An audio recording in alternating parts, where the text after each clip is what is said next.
Now I'm just gonna talk about I'm just gonna talk about now the different elements and what it kind of means for you, and just talk about the kind of zodiac signs in general. I do a lot of my astrology from a intuitive point of view. I'm definitely more of an intuitive astrologer, and I kind of gather my data from speaking to people, talking to people. I ask for their kind of birthdays. I look at lots of people's birth charts, and I kind of just um intuitively gather information about the different zodiacs. So I'm just going to be talking now about what does it mean to be a fire sign. So let's go down to the bottom here. Fire sign. A fire sign, they are all about the inspiration, they're all about the drive, they're all about sparking something, like I said previously.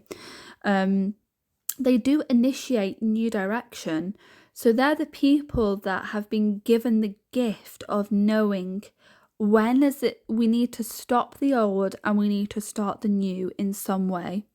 That is what the fire signs do. And they know that. They know their intuitive power is knowing that that cycle has come to an end and we're going to reinitiate something new, whether that's a business, or it could be to do with, even things of the home and the family life. The fire signs are the fire signs are going to be the people who know how to initiate and strike up a new idea. So if you are a fire sign like Aries people, they do need to be careful though, because it can cause you to make kind of impulsive decisions, okay? But in general, generally speaking, their purpose is to strike up initiative. The earth signs, we're going to go up to the top now. Earth signs, they are all about stability, being grounded, providing security. They like to manage the material realm, managing reality, okay? So if you ever need a reality check and you want to come back down to earth, then you're going to ask an earth sign, okay? Earth signs, though, they can struggle with being, almost like stagnant or stubborn, stuck in their own ways. And they may benefit from being around water folk, because water folk tend to kind of open, maybe they expand their horizons or lead them into a more emotional understanding of the world around them. Then moving on to air signs. So if you're an air sign, then so if you're Libra, Aquarius, or Gemini, you're probably very intellectual, very communication driven. You probably care a lot about social connections. You take the initial drive and the fire of the cardinal elements of the fire. Okay, you kind of take that and you intellectualize it and you refine it in a way where it's like you make it into something that's more desirable, because you've made it mercurial. You've made it something that people can now try to understand, rather than just being a concept in someone's mind.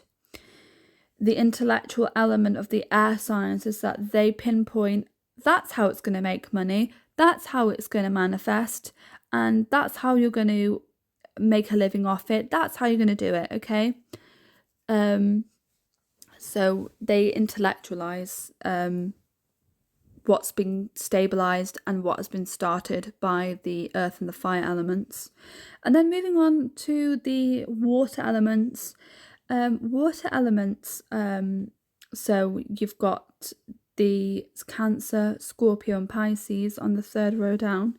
They're all about emotions, empathy. They help to navigate people through their emotional landscapes, and the emotional landscape that is life. They can refine and they can mirror other people's emotions. So, for example, if you take a therapist, they may be heavily water-based because they live in an emotional world.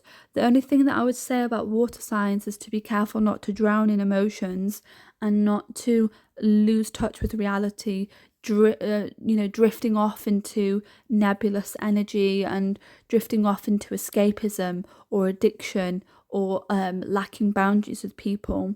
If you think about the element of water, it takes the shape of the container that it's in.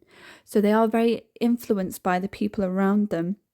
So water signs, they need to spend time refining their self-worth and having boundaries and not being so nebulous and so, oh, I'll just drift off and escape for an hour because I can't handle life. They need to come back down into reality, okay?